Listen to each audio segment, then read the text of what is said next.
Right now, dozens of articles and videos are telling you that nobody can explain the strange object-winged gods carry in Sumerian and Assyrian stone carvings, that it has baffled archaeologists for over a century, that its true purpose remains one of history's great unsolved mysteries.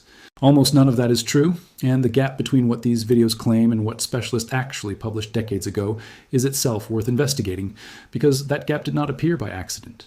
The object has a name. It appears in real cuneiform texts written by the very civilization that carved it. Physical examples of it have been dug out of the ground, matching the stone carvings almost exactly. The mystery, in the specific sense these videos are selling it to you, was solved decades ago. What actually remains unresolved is stranger and more interesting than any alien visitor theory could make it. And by the end of this, you're going to know exactly what real Assyriologists found, what they still do not know, and why an already answered question keeps getting sold to you as an open one. Picture the object the way it appears, carving after carving, across thousands of years of Mesopotamian art.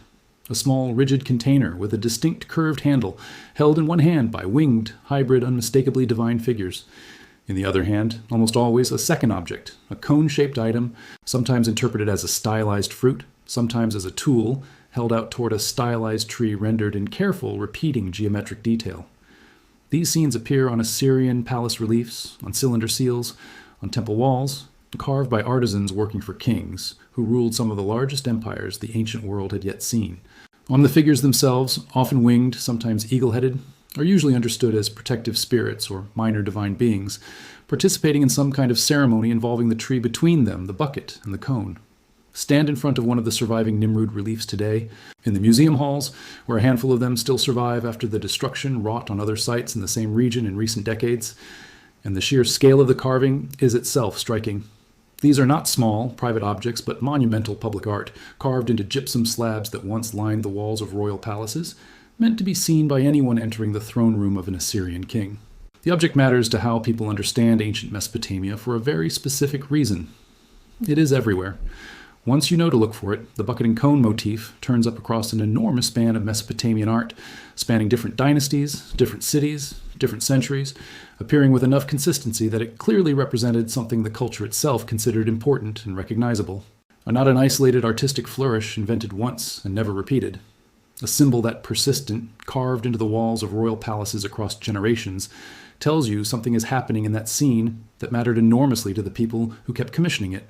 And yet, despite that ubiquity, and this is the detail that has made the object catnip for a very specific kind of internet content for years now, no single surviving Sumerian or Assyrian religious text sits down and explains, start to finish, exactly what ritual is being performed in these scenes. Ancient Mesopotamian civilizations left behind an enormous written record by ancient standards, tens of thousands of cuneiform tablets covering law, trade, astronomy, medicine, mythology, administrative minutiae, down to individual grain shipments. Given how much these cultures wrote down the absence of one single tablet that says, in plain terms, this is the sacred tree ceremony and here is what the bucket and cone represent, feels, on the surface, like a strange gap. That gap is real. What it actually means, once you look closely at what the written record does contain, turns out to be considerably less mysterious than the gap itself initially suggests, and the difference between those two things, a real gap in one specific kind of narrative text versus a total absence of relevant evidence, is exactly where this investigation needs to begin. Here is the mainstream, professionally established understanding of this object, and it deserves to be laid out fully and fairly, because it did not arrive through guesswork. Assyriologists, the scholars who specialize in reading and translating cuneiform texts from ancient Mesopotamia, identified the object depicted in these carvings through the written language of the culture that made them. The Akkadian and Sumerian term banduddû appears across a range of surviving texts, including administrative records, and notably an Assyrian medical lexicon, a kind of reference document cataloging terminology, where the word is specifically defined as referring to a type of drawing bucket, a vessel used for drawing up liquid, most likely water. This is not a single isolated mention easy to dismiss as ambiguous. The term appears consistently enough, in enough different textual contexts, for Assyriologists to treat the identification as settled, a conclusion built the same painstaking way most secure ancient language identifications are built, not from a single dramatic discovery, but from consistency across many independent occurrences of the same word. That textual identification would already be reasonably solid evidence on its own, the kind of philological work that forms the backbone of how ancient languages get understood at all. What makes it considerably stronger is that it does not stand alone. Archaeologists excavating Mesopotamian sites have recovered actual physical buckets, crafted from various metals and in a range of related shapes that match the object depicted in the stone carvings closely enough to confirm the connection. A written word defining an object as a bucket, combined with excavated physical buckets that visually match the carved depictions of that same object, is about as strong a form of corroboration as archaeology and philology can offer each other. Neither line of evidence depends on the other for its own validity, and both independently point toward the identical conclusion. It is worth understanding just how unusual this level of corroboration actually is within ancient studies more broadly, because it is precisely what makes the mainstream identification here so much stronger than it gets credit for in the viral retellings. Archaeologists routinely have to work with only one or two lines of evidence when identifying the function of an ancient object, an image without a matching text, or a text without a surviving physical example, and have to hedge their conclusions accordingly.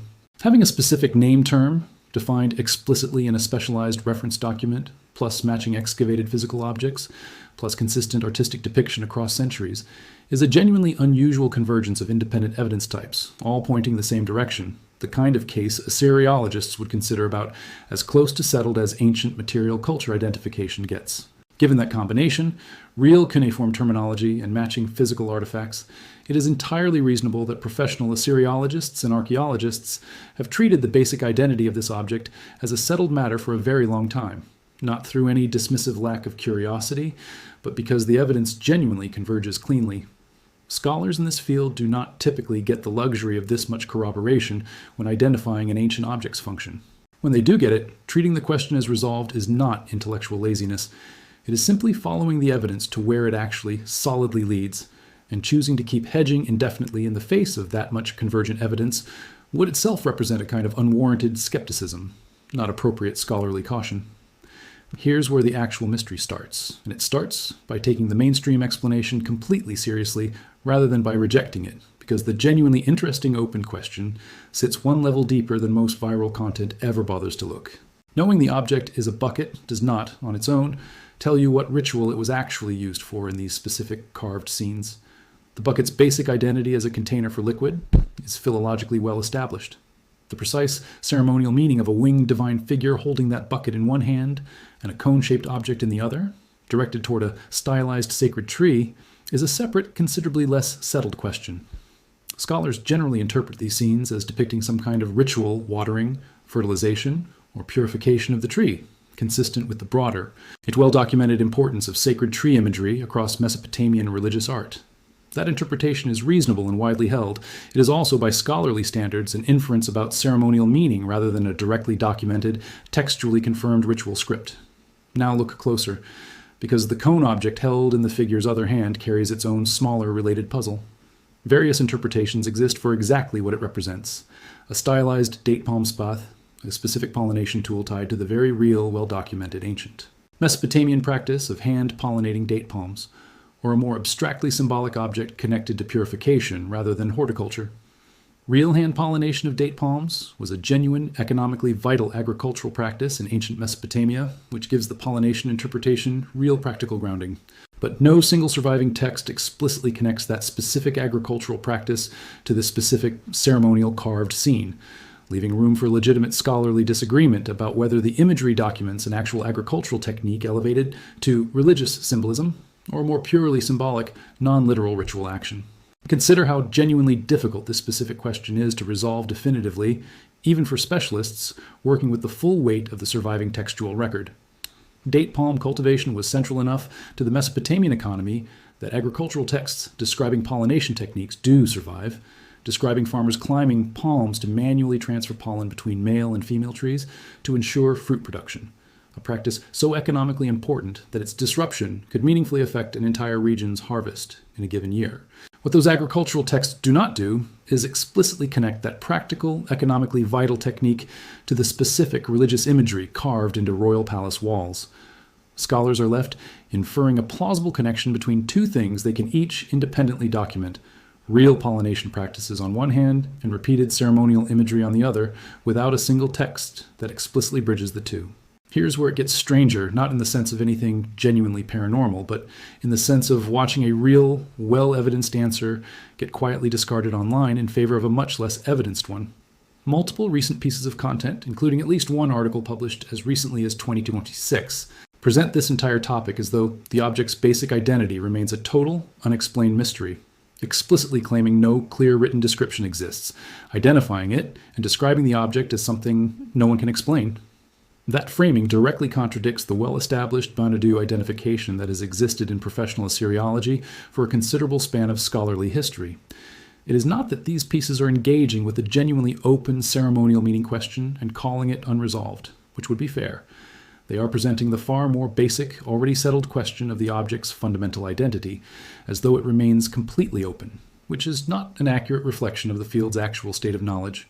Now look even closer at how that specific misrepresentation happens, because it follows a pattern worth naming directly.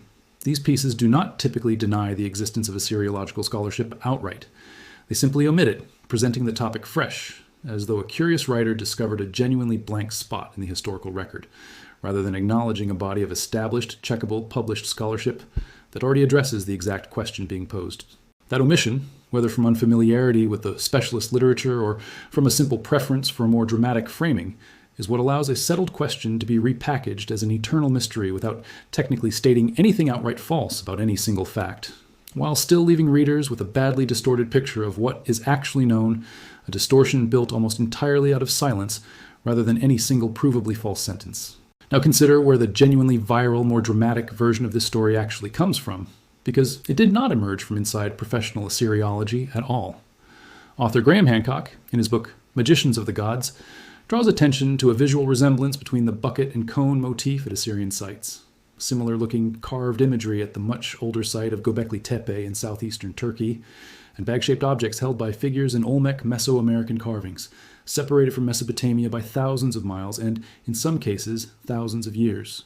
Hancock presents this cross-cultural visual similarity as evidence connecting these civilizations to a hypothesized advanced lost civilization, an idea that has since been repeated and amplified across a wide ecosystem of independent blogs and video channels, several explicitly invoking ancient astronaut or Anunnaki-related framing, a chain of amplification that has carried the theory considerably further than its original, comparatively modest evidentiary basis would seem to justify on its own.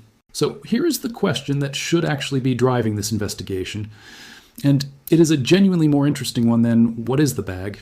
If professional Assyriology settled the object's basic identity as a bucket decades ago, using real cuneiform terminology and real matching physical artifacts, why does a framing claiming total mystery keep resurfacing and spreading? And what does the much stranger, much less evidenced cross-cultural alien contact theory actually rest on, once you look past the visual resemblance that makes it initially compelling?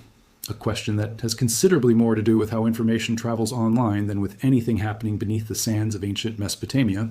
The investigation into how this specific identification was actually established does not involve any single dramatic discovery moment, because that is not how this particular kind of scholarship tends to work. It involves generations of philological and archaeological work converging gradually, which is worth walking through, honestly, rather than dramatizing into something it was not, precisely because the patience of the real process is itself part of what makes the conclusion trustworthy. Assyriology, as a field, developed across the 19th and 20th centuries through the patient, cumulative work of scholars learning to read cuneiform script, a writing system that had been undeciphered for well over 2,000 years before researchers, working independently across multiple countries in multiple decades, gradually cracked its phonetic and logographic structure. Every word identification in the field, including the banduddû term specifically, rests on that broader foundation, cross-referencing a word's appearance across dozens or hundreds of different texts, comparing contexts, checking definitions against lexical lists the ancient scribes themselves compiled, and building toward a translation robust enough that specialists across the field can independently verify it using the same primary sources. This is slow, unglamorous, foundational work, the kind that rarely produces a single dramatic headline moment, but instead accumulates tablet by tablet, translation by translation, into the kind of confident, cross-checked knowledge base modern Assyriology now rests on. The specific identification of banduddû as a drawing bucket did not emerge from a single tablet or a single archaeological dig. It emerged from exactly this kind of cross-referencing process, checking the term's usage across administrative records, where it appears in context consistent with a physical container being counted, transported, or inventoried, against its appearance in a specialized medical lexicon.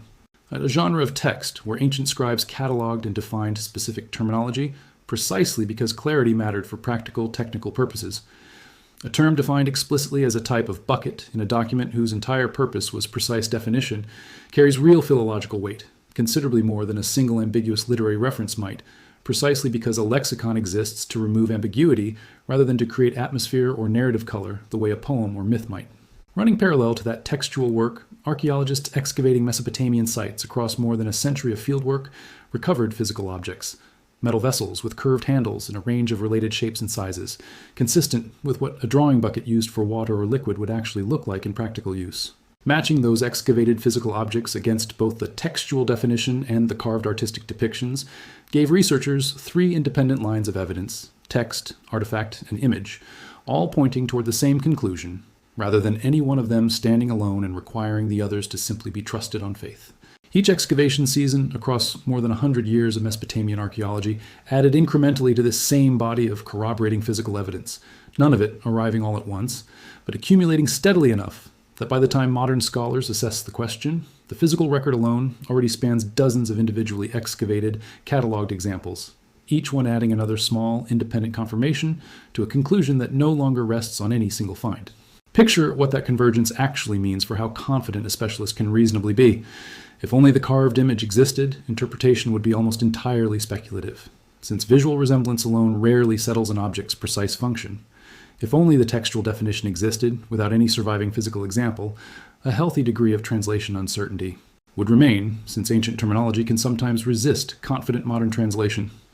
But with all three, a specific ancient word explicitly defined in a specialized reference text, physical objects excavated from the ground that match that word's described function, and carved artistic depictions that visually match those same physical objects, the case for the object's basic identity as a bucket becomes about as solid as ancient material culture identification gets, a three-way convergence of evidence types that few ancient artifacts of any kind ever achieve this cleanly. That solidity is precisely why professional Assyriological literature does not spend much time treating the bucket's basic identity as an open question anymore. The genuinely interesting, still unresolved scholarly energy in this field goes toward the ceremonial meaning question instead. What specific ritual, action the bucket and cone pairing aim represents, how directly it connects to real agricultural practices like date palm pollination, and how the symbolism may have shifted or been reinterpreted across the many centuries in different Mesopotamian cultures that kept reproducing the same visual motif. That is a real, active area of scholarly discussion. It is simply a much narrower, more specific question than what is this mysterious object, and it does not photograph nearly as dramatically as a total unsolved mystery does. Consider, too, how this specific dynamic, a settled basic identification alongside a genuinely open interpretive question, is actually common across ancient studies more broadly, not some unusual feature of this one artifact. Archaeologists frequently know precisely what an ancient object physically is while continuing to debate, sometimes for generations, exactly why it mattered to the people who made and used it. That distinction between identifying an object and fully understanding its cultural significance rarely translates cleanly into a headline, because scholars agree on what it is but still debate exactly why it mattered.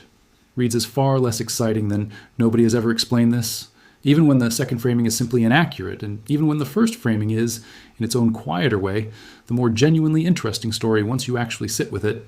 None of this investigation required inventing a hidden laboratory or a secret research team.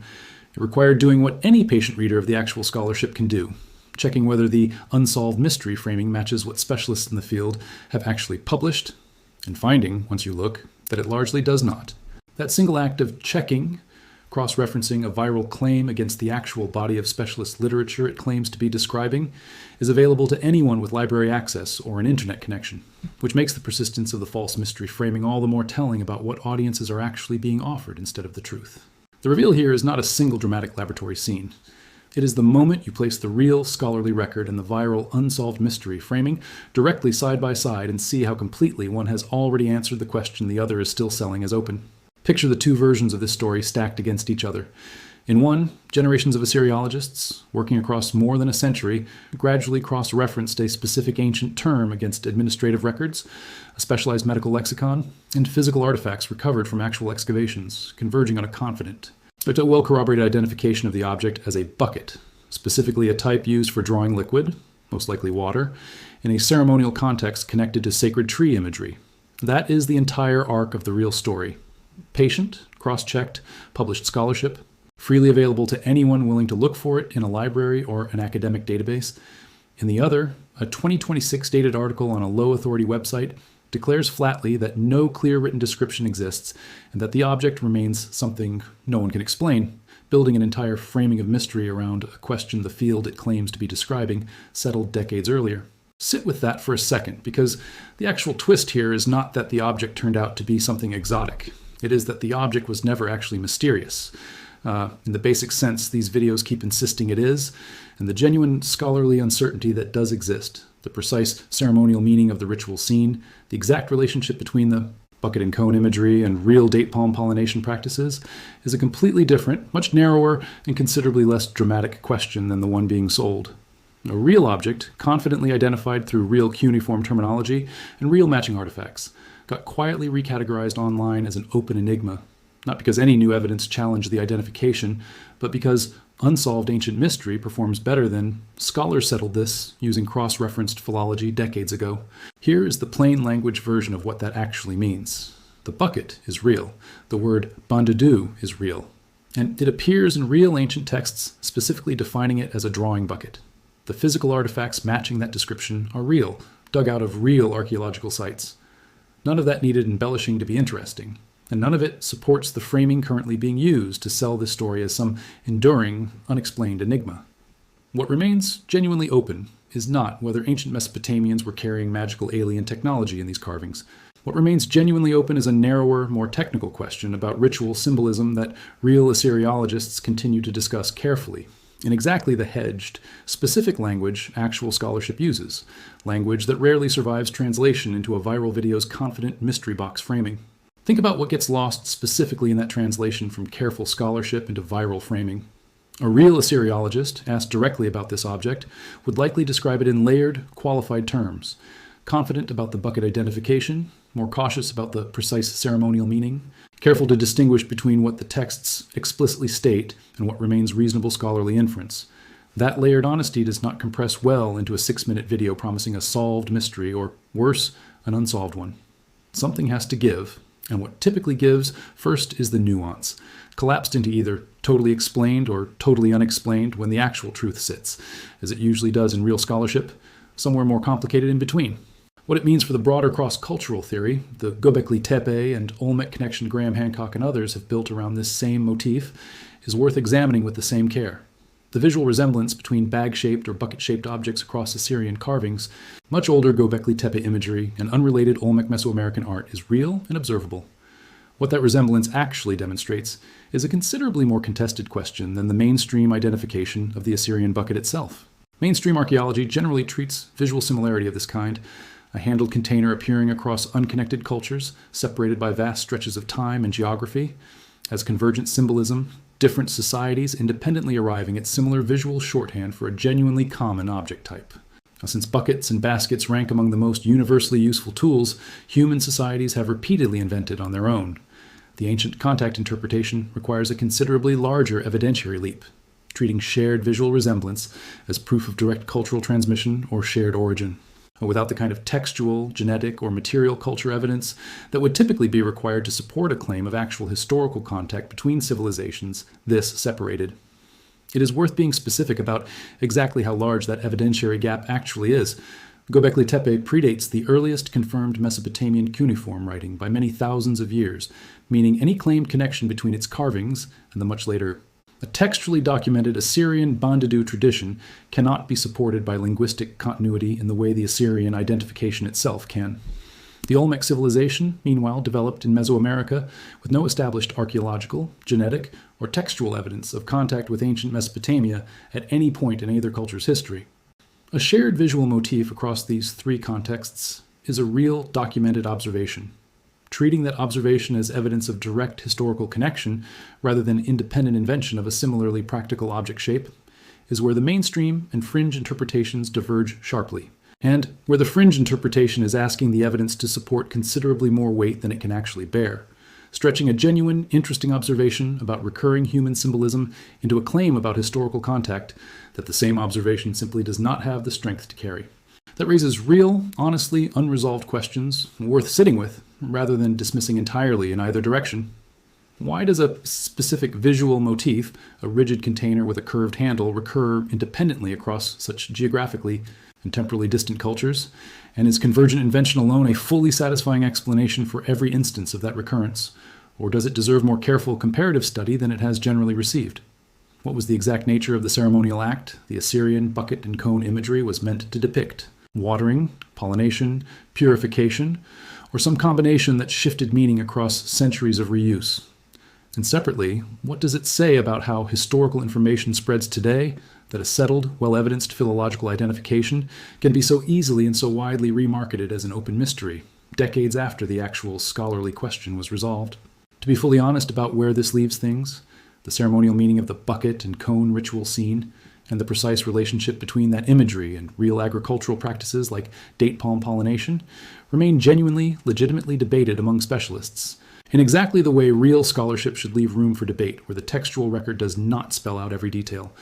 That is meaningfully different from the object's basic physical identity being unknown, and collapsing those two separate questions into a single undifferentiated mystery is precisely the move that turns a real, narrow, interesting scholarly question into a much less accurate, much more clickable one. It would also be dishonest to claim every single scholar in this field agrees on every detail of the ceremonial. Interpretation. Legitimate disagreement exists about the relative weight of the pollination reading versus a more purely symbolic purification reading, and that disagreement is a genuine, ongoing feature of the field rather than something this investigation can or should resolve on its own. There's a bigger pattern worth naming before we close this out, one that reaches well beyond one ancient bucket. Settled knowledge does not stay settled online just because it was properly established once. It requires someone to keep checking, keep citing the actual philology, keep pointing back at the cuneiform texts and the excavated artifacts, because the alternative, an already answered question quietly relabeled as an eternal mystery, spreads considerably faster and considerably further than the original, careful scholarship ever will. The real story here was never that impossible to find.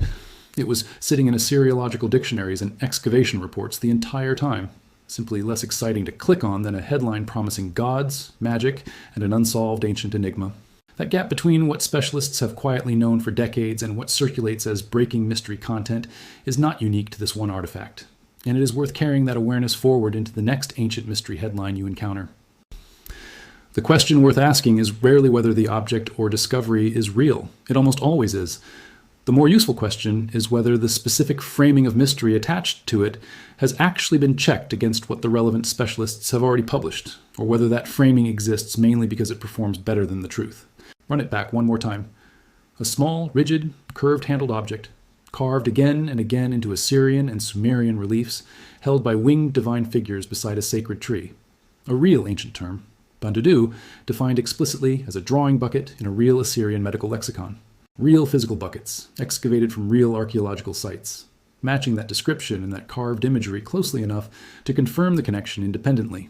And, decades after that identification was settled, a wave of content, including recent 2026 dated articles, reselling this exact object as an unexplained mystery, layered alongside a separate, far more speculative theory connecting it to lost civilizations and ancient alien contact based on visual resemblance alone. So here's what I want to know from you. Now that you know the real mystery, here was solved before most of the videos claiming otherwise were ever made, how many other ancient mysteries currently circulating online do you think are hiding an answer that specialists worked out decades ago? Tell me in the comments. I read every single one. And if this pulled you in, wait until you see what happened when researchers checked another unsolved ancient symbol making the rounds across the exact same content ecosystem right now. That one's next. Go watch it.